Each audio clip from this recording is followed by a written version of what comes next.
এই দেখো সকালবেলা ভাত বসিয়ে দিয়েছি আর এই কচি কুমড়ো দুখানা হাতে করে ছেলেটা নিয়ে এসেছিল, তো আজকে বলি একটা সিদ্ধ দেবো। তো এই যে কচি কুমড়োটা এখন ছাড়াবো, ছাড়িয়ে ভালো লাগে সেই একটু শুকনো লঙ্কাকে ভেজে সর্ষের তেল আর লবণ দিয়ে মাখিয়ে। এরকম ছোট ছোটগুলো তো না আবার এক একটা কানা থাকে, বাদ চলে যায় অনেক। এটা দেখা যাক ছাড়াই আগে, তবে তো বুঝতে পারবো। ভালো আছে, একটুকু কোথাও কানা নেই, পুরো পরিষ্কার কুমড়োটা।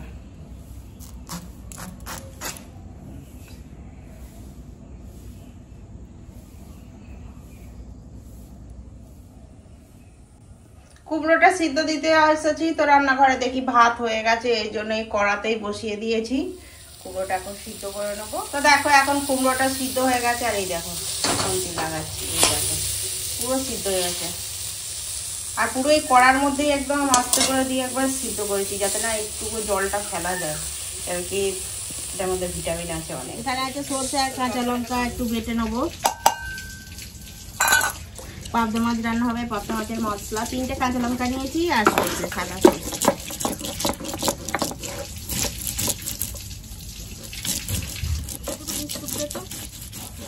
তো গুলিকে আর কালো আছে।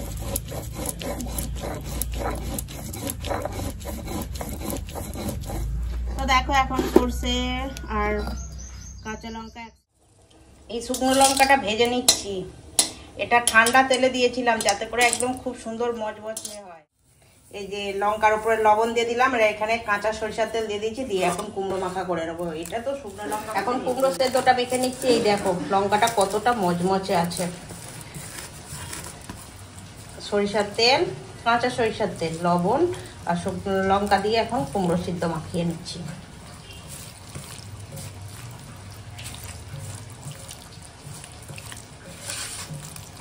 এটা দিয়ে ভাত খাওয়া যাবে। আজকে পাবদা মাছগুলো একটু বড় বড় ছিল, ওই জন্য একটু কেটে নিয়েছি। এখন লবণ দিলাম আর এখন দিয়ে দিচ্ছি হলুদ, দিয়ে ভালো করে মাছটা মাখিয়ে নেবো। দিয়ে মাছটা মাখাবো, বড় ফাটে ওই জন্য তেল দিয়ে দিলাম। তেল, লবণ, হলুদ ভালো করে মাছে মাখানো হয়ে গেছে। এবার চলো মাছটা ভেজে নেবো। তেল গরম হয়ে গেছে, এখানে মাছ ছেড়ে দেবো।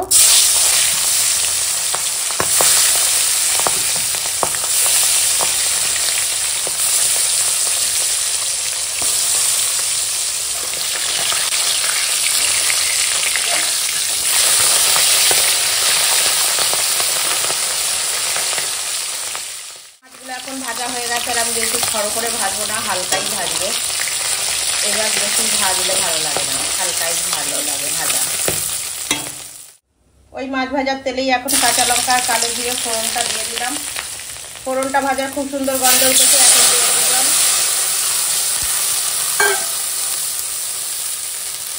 দিয়ে দেবো কাঁচা লঙ্কা, সরষে একসঙ্গে বাটা,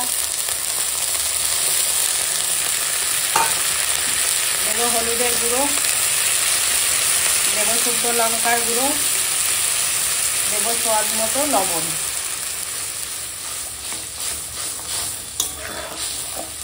ঝোলটা ফোটা পর্যন্ত অপেক্ষা করব।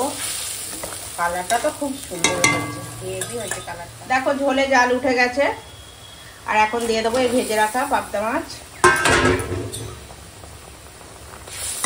দিয়ে এখন রান্না হবে মাছটা। হ্যাঁ, এদিকে বাদ ফোটা। তো দেখো এখন সরষে পাবদাটা রান্না হয়ে গেছে, আর উপর থেকে এখন দিয়ে দেবো একটু সরিষার তেল কাঁচা দিয়ে হালকা হাতে মিশিয়ে নেবো।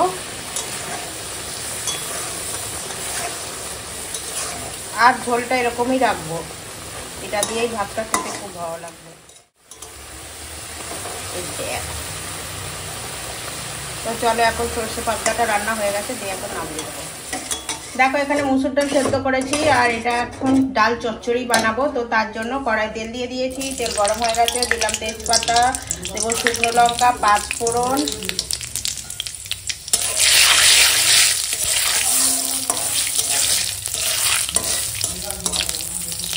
ফোড়নটা দিয়ে খুব সুন্দর এখন গন্ধ উঠেছে। হলদিটা দিয়ে দিলাম, কেন কি হলদিটা ওই তো ডালটা সিদ্ধ, তো এবার ওই অবস্থায় দিতে পারে জ্বালা হয়ে যাবে।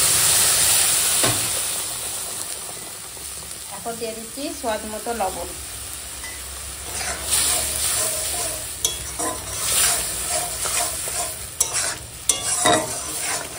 তো দেখো এখন ডালটা চচ্চড়ি হয়ে গেছে রান্না। এখন ডাল চচ্চড়িটা নামিয়ে দেবো।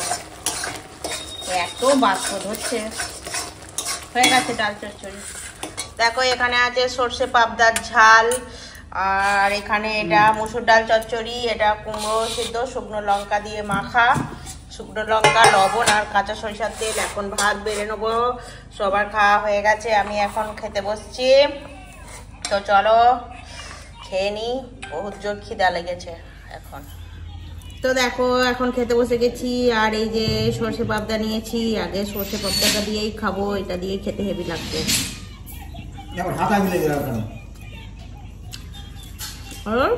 কি বলেছে ওই জন্য।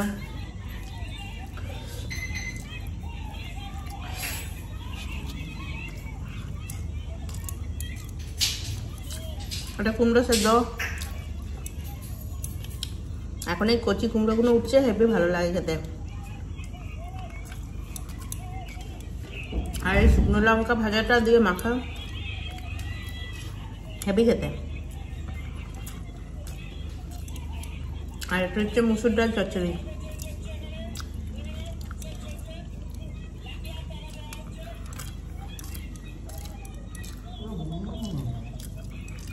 ভাবলাম হেভি ভালো খেতে।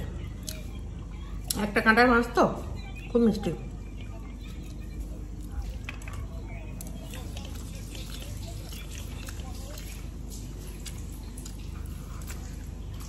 তো খাইনি বন্ধুরা, তোমরা দেখতে থাকো।